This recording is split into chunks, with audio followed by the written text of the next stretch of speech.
Hello again, friends. This is Carol, here to bring you another story to end your night. I miss all of you so much. In fact, I really miss my friend Andrew and his super duper smile. Andrew, what t-shirt did you wear today? I miss all your Star Wars shirts and all your Disney World shirts, and I can't wait to see you again. Well, tonight's story is called The Big Wide Mouth Frog. Let's get started. Once, there was a big, wide-mouthed frog with the biggest, widest mouth you ever did see. And one day, that big, wide-mouthed frog hopped off to see the world. The first creature he met had big, thumping feet. "Hey you, big thumping feet! Who are you and what do you eat?" shouted the wide-mouthed frog. "I'm a kangaroo," said Kangaroo, "and I eat grass." "Well, I'm a big wide-mouthed frog," shouted the wide-mouthed frog, "and I eat flies."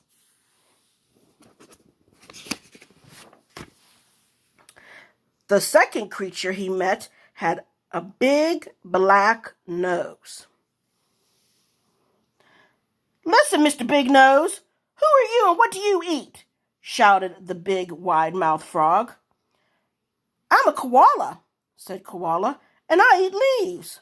"Well, I'm a big wide-mouthed frog," shouted the wide-mouthed frog, "and I eat flies."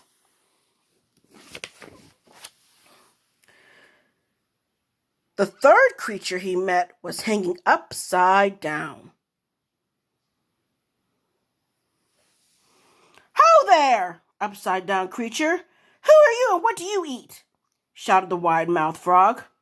"I'm a possum," said Possum, "and I eat blossoms." "Well, I'm a big wide-mouthed frog," shouted the wide-mouthed frog, "and I eat flies."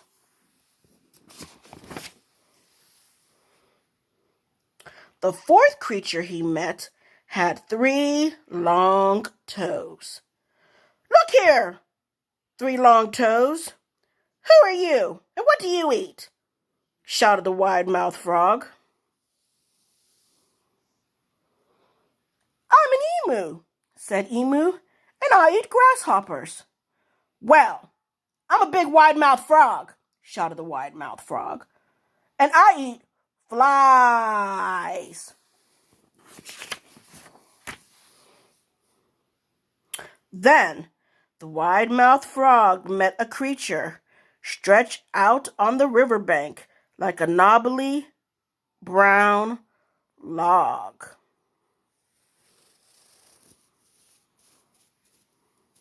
"Hey, knobbly brown log! Who are you and what do you eat?"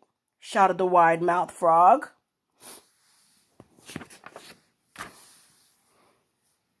Knobby brown log opened her mouth in a slow, wide, lazy smile. "Good day to you too," she said. "I'm a crocodile, and I eat big, wide-mouthed frogs. Who are you, and what do you eat?"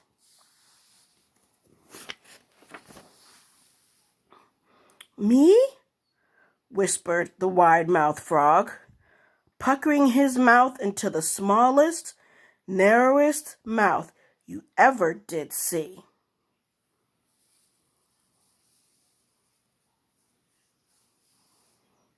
"I'm just a small, narrow-mouthed frog, and I'm off."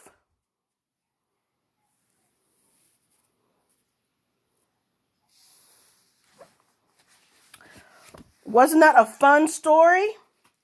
That was such a small story that I have another one for you tonight, and it's called Socks for Supper.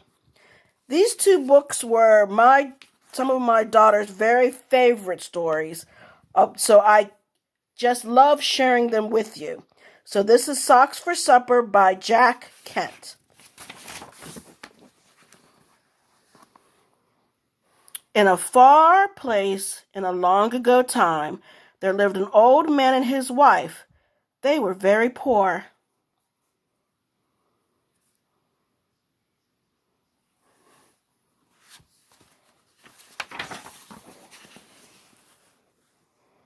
All they had was a tumble-down house and a tiny turnip garden. One day he said to his wife, "One can get tired of eating turnips, nothing but turnips."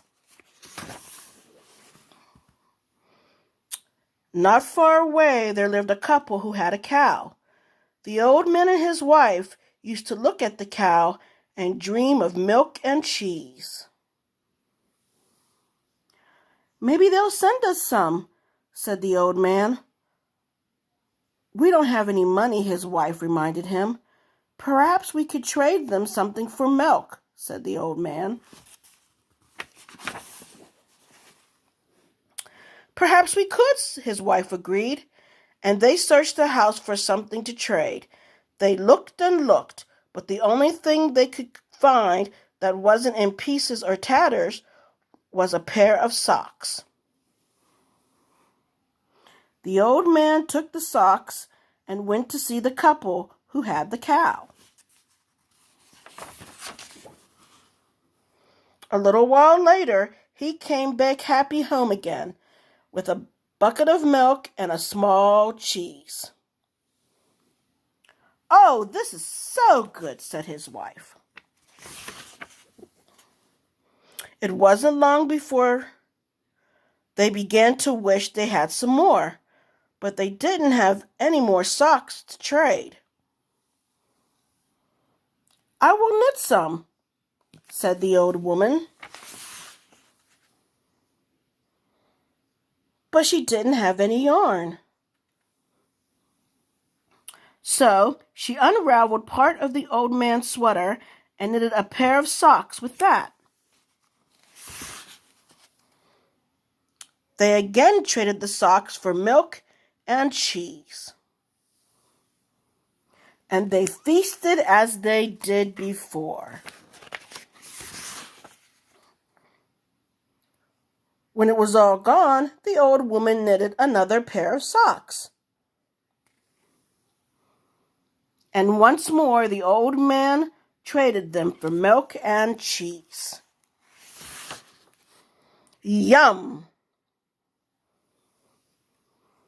When that was gone, the old woman started knitting again.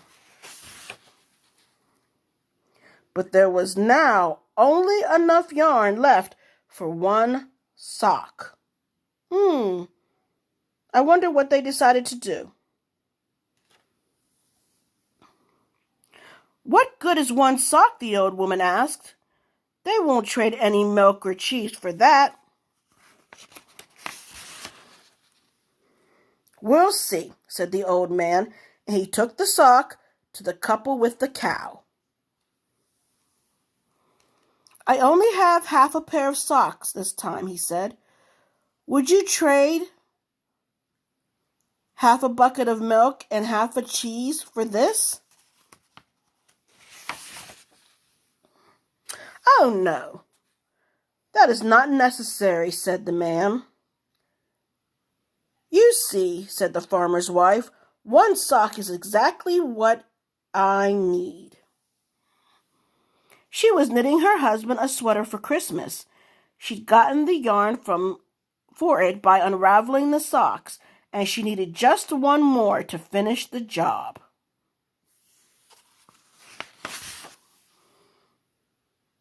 But the sweater didn't fit.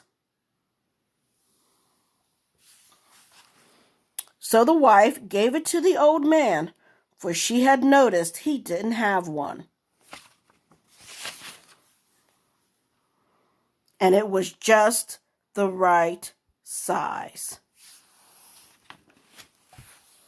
I hope everyone enjoyed those two stories, and stay tuned this Thursday at 8 o'clock for another story, and have a great night. Be safe and be blessed.